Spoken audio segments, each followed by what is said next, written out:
Swimming like a shark in a shrimp tank. Big fish, small pond in the shrimp tank. Hey everybody, welcome to the post-show wrap-up of the Shrimp Tank. I'm your co-host, Ted Jenkins, sitting here today with my co-host, Lee Heisman. Of course, we've got the serial entrepreneur, Joey Roos, who's with us and joining us today. And of course, our guest today, Alan Baker, who is the owner of the Atlanta Martial Arts Academy, has done some amazing training. You've got to hear it. I'm not going to tell you on this post-show wrap-up. You have to go to shrimptankpodcast.com and listen to the entire podcast if you want to hear all about fighting, the military, and all sorts of really cool stuff that we learned today. So, Alan, my 14-year-old daughter is looking for self-defense classes or something she had asked me to be involved in that category. And I sent her your website, and she immediately said, well, Dad, that's karate. Is all they do karate? And I looked at your website, and there's so many disciplines on it. Can you explain in more detail everything you offer? The two primary systems, or the most popular ones, is the Gracie Jiu-Jitsu program and the Jeet Kune Do program, which was created by Bruce Lee. It's most popular for that. We do Filipino Kali, which is probably one of the most effective weapons programs in the world. Wing Chun, which is a close-range trapping art. Combat Submission Wrestling, which is a no-gi form of grappling. It's a good additive to the Gracie Jiu-Jitsu program. They do a lot of it in the gi, so it gives you an opportunity to deal with something without a gi. Those are probably the most popular programs that we have at the school. We do other things privately just because we can't fit it all on the schedule, but that's a quick rundown of what we do. So what you're saying is I shouldn't send my daughter there because I wouldn't be able to punish her anymore. You got to come train too. Okay. There we go. Yeah. Lee, I find that guilt works just as well. If you just train people with guilt all the time, it works just We as should well. do some father-daughter training nights there at the studio. But you've trained the best, right? You've worked with some of the top government agencies, and we always hear about the camaraderie that exists between these warrior elite groups. What can the corporate America culture learn about the camaraderie that's built between these different entities that allows them to accomplish such amazing feats?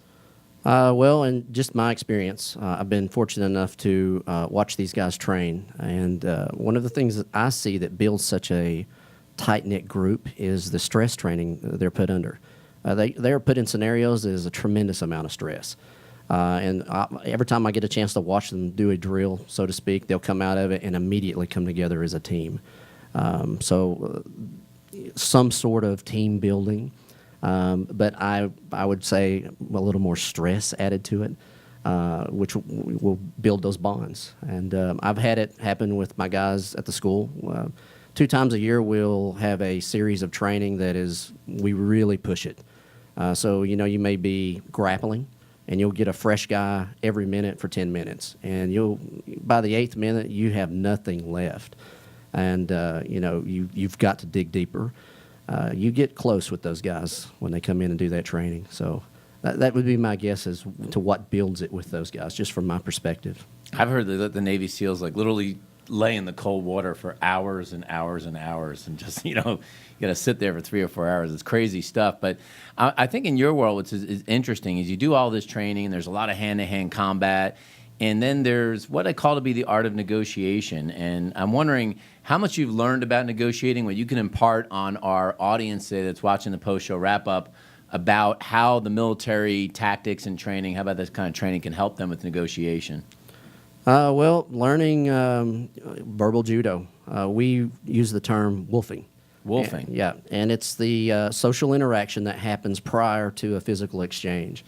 If you're good at it, you don't have a physical exchange.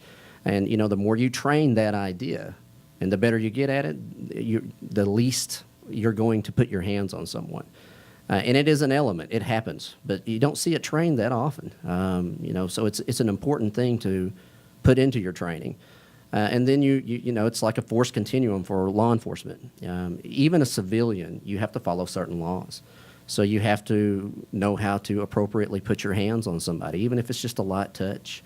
You can't go right into a joint lock or, in today's society, if you just ball your fist up, you're the aggressor immediately, especially if someone has a cell phone or if you're on a camera of some type. Ted, there was something Alan said, and I have to interrupt. You spoke of it earlier, and for our listeners, most importantly, you said when you're self-defending yourself, what was the term that you used in terms of making it look appropriate? Visually appropriate. So before you self-defend yourself, part of self-defense is preparing and making it visually appropriate in today's world. Yeah, just due to where society is right now, it has to be that way. If you step 1 foot back and say get into a fighting stance and make a fist, which a lot of systems teach you to do immediately, you're the aggressor automatically. You're going to jail. Things have changed a lot. Everything has to be visually appropriate. There's cell phones pointed at you and everything. And even when you get into a full-on engagement and you have to put a lot of pressure on a target, it still has to be visually appropriate, and you have to know when to stop. You can't keep going past a certain point. Okay, Shrimp Tank listeners, we're going to follow up in here. We're going to do a little rapid fire. So look, Daniel Son.